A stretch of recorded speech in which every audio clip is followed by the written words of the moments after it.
Adaraa keessa na biraan darbinaan dhaggeeffadha. Buzee Mubaarik Musammaa Buzee addunyaa ganni Ooroo Tigisti Iluu namoonni beekamtii qaban biyya kana keessa jiran fayyoo fa'a.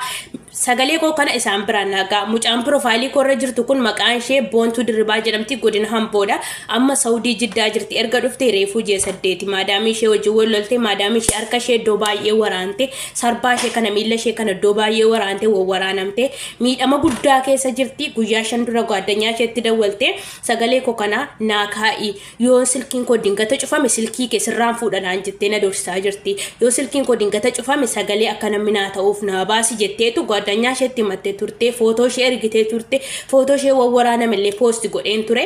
Garuu immoo asirratti akka maxxansineef tiiktookiin na didee siimii jaan qabneef ta'een beeku silkiin koo siimiin qabu kunoo piroofaayilii irra jira footoo ishee fudhattanii deemuu dandeessu. Adaraa keessan footoo mucaa kana akkuma nama du'aa olii gadi naannessaa ooltan namni du'eera bakka.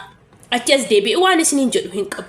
Kana naa gootanii sana naa gootanii naa iyyitanii naa birmattanii du'eera maatii isheetiif immoo birmattaniittu.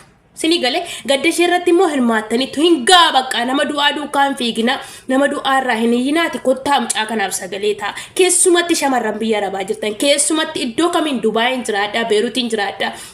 Iddoo kamiin iyyuu jiraadha kottaatii mucaa kana baasa sagalee ta'aatii mucaa kana baasa Mubaarik Musammaa bira geenyaa mucaa kanaaf sagalee ta'ee baasuu danda'a.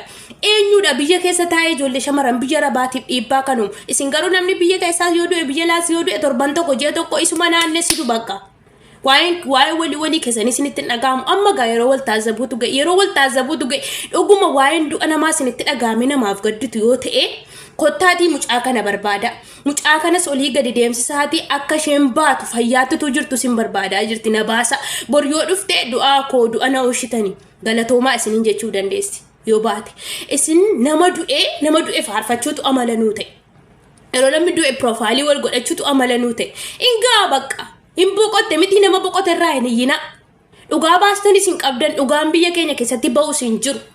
Yoo baastanis immoo yoo ba'es immoo sin abbaa murtii miti sin poolisii miti sin qorataa yakkaa miti isinii waama tokko gochuu hin dandeessan. Ofumaa boosanii nama boosistu. Ofumaa madaarratti madaa namaa dabaltu. Yeroon footoo ishee argu ammallee nan bo'an. Kanaafiyyuu nama du'e olii gadi naannessinaati kottaa nama jiruuf sagalee ta'a. Keessumatti ijoolleen biyya arabaa jirtan. Keessumatti bor waan isin irra gahuun beektan. Har'a fayyaa qabna, har'a walii galtee qabna, namni biyya ormaa namatti jijjiirama bor waan ta'uun beektan. Yoo har'a namaaf dammaqxan bor namni isiniif dammaquu danda'a. Kanaafiyyuu ijoollee foloo gurguddaa qaban biraan footoo mucaa kanaa fuudhaa gaatii sagalee isheedhaaf ta'a isiniin jedha adaraa obbolaa koo adaraa waan carraa shamarran keenya. Micayyoon asirratti suuraa ishee argaa jirtan kuni Saudi Arabiyaa keessa jirti akkuma nama kamuu dandalagadha jettee baate erga biyya irraa baate immoo reef ji'a 8 haarawa dhuftee jechuudha. Egaa akka erga dhuftee immoo madaamii isheetiin wal loltee madaamii ishee harka cabsitee jechuudha. Harka cabsitee akkasuma dararaa hedduu keessa jirti jedhamee jira jechuudha. Ani maal akka ta'e hin beeku carraan keenya maaliif akka kana ta'es hin beeknu. Hundumaafuu obboleettii koo isillee harka diinaa keessa waaqayyo si haa baasu jenna. Hedduu namatti dhagahama. Inni aannan tun nama nyaatti dhugaa waaqayyo jechuudha. Waan ijoolleen keenya keessa jirtu osoo guyyaa guyyaadhaan himanii hin dhumuu jechuudha. Ebade kanumti moobaayilii qabaatee hin himanne meeqatu jira har'a dhugaa waaqayyo jechuudha. Hedduu nama gaddisiisa. Ashamaa akkam jirtu hordoftoota kabajamtoota chaanala kootii kan biyya keessaa kan biyya alaa bakka jirtanitti nageenyi waaqayyo isin haa baay'atu akkam jirtu ana obboleettiin keessan nagaa guutuun qaba galata waaqayyo isin jecha. Egaa hordoftoota koo akkuma suuraa irratti argaa jirtan micayyoon kuni dhugaa dhalattuu ambooti jetteerti micayyoon himteerti viidiyoo jalqabaa irratti dhageessanii jirtanii akkuma siinan dalagadhettee biyya Saawud Arabiyaa keessa dhufte.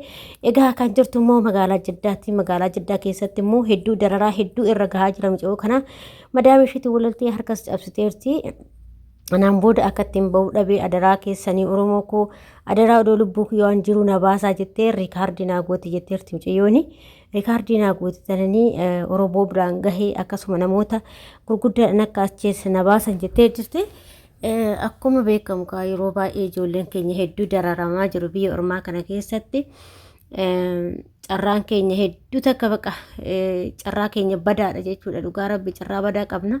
Maaliif kan biyya ormaa keessa dhufnee raawwanne biyya ormaa keessatti dararamnu jechuudha. Dhugaa waaqayyo jechuudha. እና kanaaf obboleetti teenya kanaa sagalee ta'aatii akkuma suuraa irratti agartan namoonni mucuu kana beektanis sagalee ta'aatii akka mana san keessaa muciyyuu kana lubbuu ishii oolchanii baasan jechuudha. Maaliif takkatti jarrisitti qabamnaan jarri badaa jechuudha. Lubbuu namaa baasuufillee duubatti hin deebi'an dhugaa waaqayyo jechuudha. Inni obboleetti koo waaqayyo harka diinaa keessaas isaa baasu.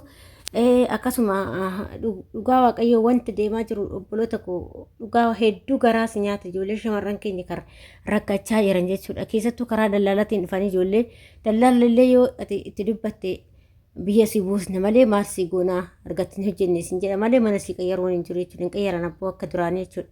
Innaa kanaafiyyuu obboleetti keenya kana adaraa keessan immoo sagalee taatanii akka nama warra beekumtii qaban yookiin wanta dhimmi kun ilaalatu biraan akka geessanis jechuu barbaada. Maaliif nuti hojii mirmata malee nuti walii mirmata malee namni mirmatu hin jiru jechuudha. Gaafa ati naa mirmattee si mirmadha. Akkasuma immoo waliif sheerii gochuun dagatinaa maaliif dhugaa namni tokko beekee mucayyoo kanaaf iyyuu danda'a. Sheeriin isaanii yookiin nama tokko lama nama jabaa bira ga'uu danda'a. Akkasuma mucayyoo kana immoo lubbuu ishii baraaruu danda'u jechuudha. Innaa kanaaf obboleewwan koo adaraa keessanii yeroo rakkattan dafaati. Wanta miidiyaa qabda irratti dafaa gabaafadhaa isin jedha dhugaa waaqayyo ijoolleen keenya hedduu dararamaa jiru.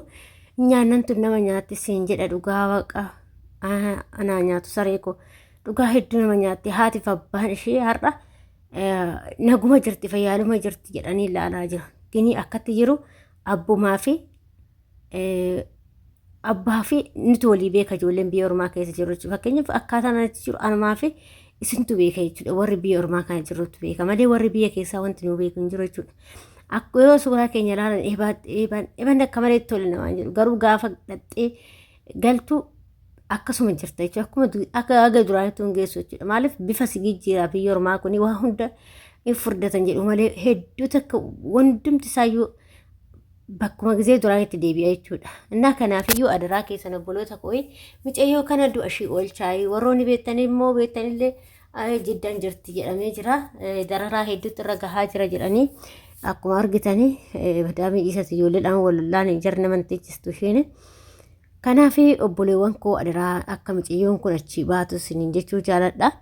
Maaliif gaafa lubbuun keenya jiraanne wal gargaaruu dandeenya. Gaafa lubbuun baate boonyee immoo koottaa reeffa galchaa maalii gochaa jedhanii kadhachuurra har'a gizee fayyaa jirtu kana akka ishiin baatetti illee dalagattu jechuudha. Waaqayyo ishee hojii yaa ta'u hin ulfaata hedduu takka ulfaata jechuudha. Kanaaf obboleewwan koo adaraa keessa walii mirmadhaa atis naa mirmadhu anis siifan mirmadhaa jechuudha. Maaliif ilmi namaa waa hin taanu miti waan taanu hin beekan har'a hin jirraa siraa gabaabbattee waan taanu hin beekane. Kanaaf immoo waliif sagalee ta'a wal bira jedhaa wal cinaa jedhaa isin jedha obboloota koo. Kanaaf ani dhugaa yeroo baay'ee manni hima karaa dallaalaa irraa hin deemina kanan jedhu isa kanaaf jechuudha.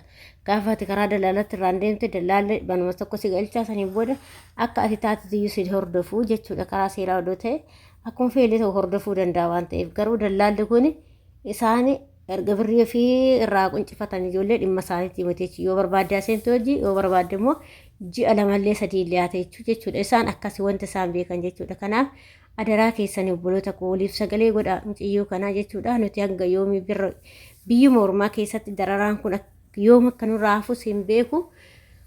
Dhugaa hedduu nama gaddisiisa kan dararaan nurra gahaa jiru jechuudha. Ijoollee keessattuu ijoollee nama haarawaa dhufan hedduu takka dararamaa jiru jechuudha. Ijoollee sirkii qabataniitu kan hin himanne meeqatu jira. Dhugaa waaqaas ni jira obboloota koo. Ijoollumti sirkii qabatteetuma kan hin himanne meeqatu jira. Har'a kan bakka isaan bu'anii hin jirre meeqatu jira. Nama daamee si'oositee mana keessatti kan qarshii dhugatan meeqatu jira hedduutu jira. Innaa kanaafiyyuu adaraa keessanii siniin jedha obboloota koo adaraa keessanii mucayyoo kana sheerii godhaatii adaraa keessan wanta dhimmi ilaallatu. Biraan gaa'ii obboleetti koo waaqayyoo harka diinaa keessaa si haa baasu hedduu ulfaataadha. Baay'ee ulfaataadha dhugaa rabbii jechuudha. Hedduu namatti ulfaata. Waaqayyo si hojii yaa ta'u obboleetti koo nagaa ta'a fayyaa ta'a. Hanga viidiyoo biraatiin walitti deemuutti sis immoo obboleetti koo harka diinaa keessaa waaqayyo si haa baasu. Sin jedha akkasuma namoonni gargaaruutan immoo adaraa keessan jiddan jirti jedhanii nagaa ta'a fayyaa ta'a. Hanga viidiyoo biraatiin walitti deemuutti nagaa.